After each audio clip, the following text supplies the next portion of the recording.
આજે અમારા મંડળ તરફથી પૂજા રાખી છે સત્યનારાયણ ભગવાનની, તો સર્વે મિત્રો દર્શન કરવા આવજો, અમને આશીર્વાદ આપજો અને એવા આશીર્વાદ આપો કે અમે દર વર્ષે આવું કાર્ય કરતા રહીએ. તમે બધા આશીર્વાદ અમને આપજો અને અમને બહુ ખૂબ ખૂબ તમારો આભાર કે તમારા તરફથી અમે આગળ વધીએ. બોલો સત્યનારાયણ ભગવાન કી જય. જો આ બધા અમારા મંડળની બહેનો છે. બોલો બોલો સત્યનારાયણ ભગવાન કી જય. તે કિલો બટાકે संभावे नमः, ओम आदित्याय नमः, पुष्कराक्षाय नमः, ओम भास्वराय नमः, आकाशाय नमः, अक्षराय नमः, योगाय नमः,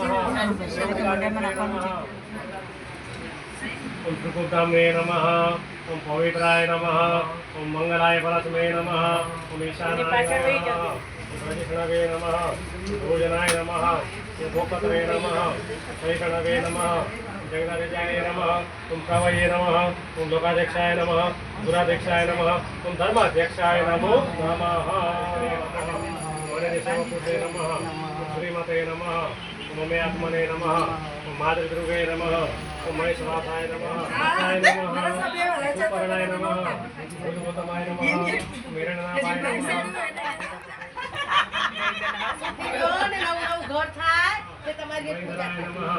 मर्तुदाय नमः, सुप्रतिदाय नमः, नारायणाय नमः, सुभाषभानुजाय नमः, आनंदाय नमः, ओम ध्रुवाय नमः, पथर्ये नमः, परमाय नमः, सविताय नमः, वस्ताय नमः, भूताय नमः, विष्णुनाय नमः, ओम रामाय नमः, ओम विरामाय नमः, ओम नेयाय नमः, ओम मार्गाय नमः, ओम विराजाय नमः, ओम नरं देव नरोत्तमं देवी सरस्वती प्रणम्य ततो जयमुदीरे व्यासोवाच. एक वखत अयोध्या नजीक આવેલી દેવી સારણીમાં રહેનારા સોનકારી ઋષિઓ સંપૂર્ણ પુરાણ બ્રાહ્મણ અત્યંત ગરીબ બ્રાહ્મણ હતો.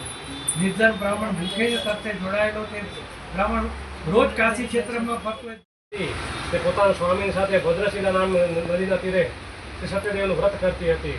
એવામાં તે નદીના કાંઠે સાધુ નામ એક વાણીઓ કહે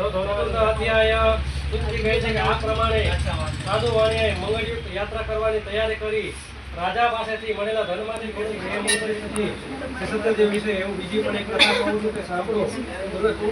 રાજા પ્રજાનું પાલન કરવાનું તત્પર રહેતો હતો.